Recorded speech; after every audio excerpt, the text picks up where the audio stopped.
Ils ont 8 ou 9 ans. Toute la panoplie des chanteurs de boys band, du cheveu gominé aux lunettes de soleil, déjà tous les tics des rockstars. Et les paroles de leurs chansons sont elles aussi estampillées boys band.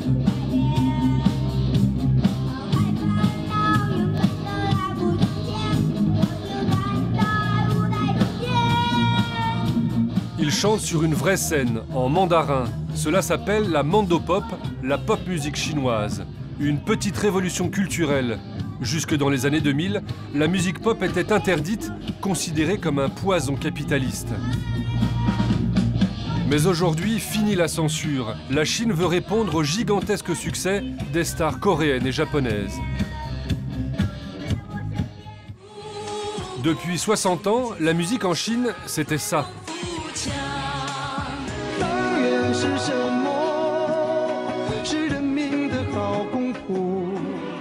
Le pays ne jurait que par la musique de propagande. Et celle qui donne le la n'est autre qu'une ancienne soldate de l'armée, la propre femme du premier secrétaire du Parti communiste chinois, le maître du pays. Dans cette vidéo, elle chante la gloire du drapeau rouge.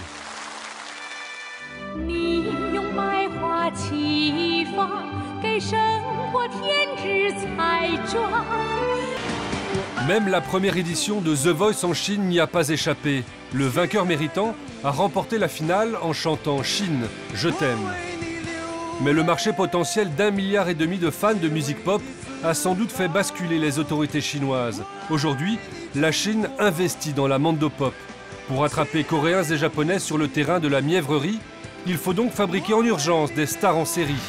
L'un des premiers groupes sortis du labo pop, les Seven Sense, en anglais dans le texte. Clips, concerts, invitations sur les plateaux des télévisions gouvernementales, on leur déroule le drapeau rouge. Nous avons rendez-vous avec les Seven Sense à Shenzhen, dans le sud du pays, au siège de leur label. Et évidemment, tout est neuf.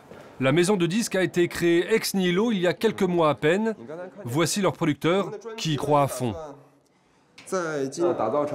Nous sommes en train de bâtir la plus grande maison de disques en Chine pour produire des stars en série.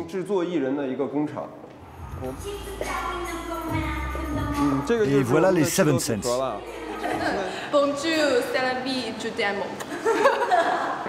Elles aussi y croient. C'est la première fois qu'elles reçoivent une demande d'interview d'un média étranger.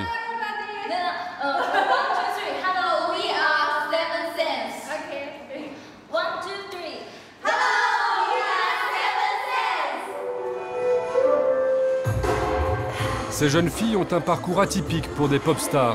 Elles ont été recrutées à la fac, mais elles ont déjà bien compris le business plan de la pop chinoise.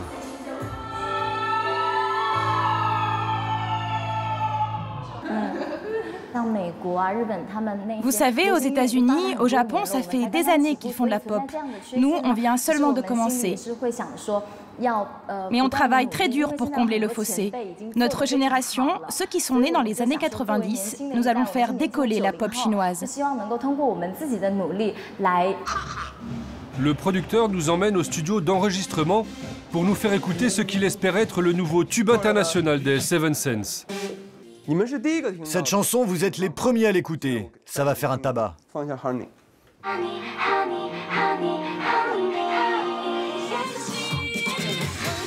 Un refrain accrocheur en anglais. Ce n'est visiblement plus la langue du diable capitaliste. Les paroles sont en chinois.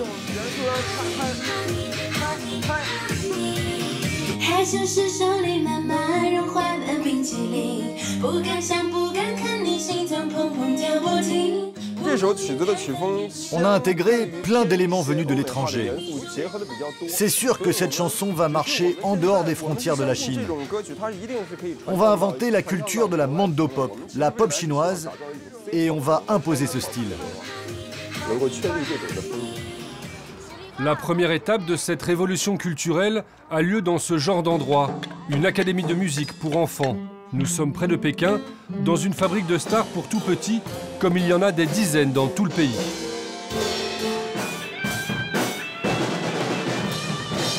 Des établissements privés, mais qui ont la bénédiction des autorités.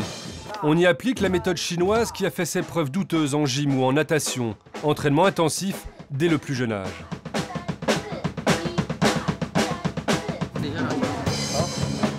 Voici le directeur de l'académie, Monsieur Li, le recruteur d'enfants. Au début, je pensais qu'il fallait attendre 7 ou 8 ans pour que les enfants puissent apprendre à jouer de la musique. Puis j'ai essayé avec des enfants de 6 ans, puis de 5 ans, puis de 4 ans, et ça a marché. Par contre, j'ai eu du mal avec les enfants de 3 ans. Ça a été un échec. Détends-toi. Recommence. La Mandopop fait fureur auprès des enfants, ou à tout le moins auprès de leurs parents. L'académie a plus de 30 000 élèves dans une centaine de villes. C'est la réponse chinoise à la déferlante musicale coréenne. Mais Séoul a plus d'une longueur d'avance. Elle inonde déjà le monde entier de ses boys bands avec une particularité. Les groupes coréens accueillent en leur sein des chanteurs étrangers pour mieux gagner le cœur de leur public respectif, y compris en Chine. Ce jour-là, le groupe EXO a réquisitionné le Nid d'Oiseau à Pékin, le stade des Jeux Olympiques de 2008. 80 000 fans sont là pour les acclamer. Ils ont leur chouchou, Lei, le chanteur chinois. Salut à tous! Je m'appelle Lei. Je suis tellement heureux d'être à Pékin. J'ai même préparé un petit discours dans le dialecte pékinois. Succès assuré.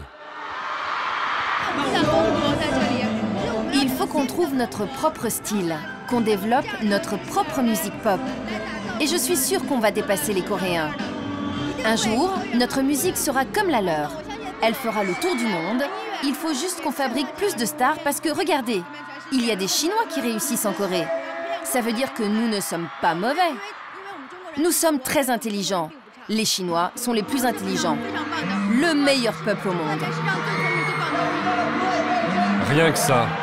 Pékin aligne ses divisions de nouveaux chanteurs à la voix aiguë qui vont venir s'engouffrer dans le marché déjà hyper saturé de la musique pop asiatique.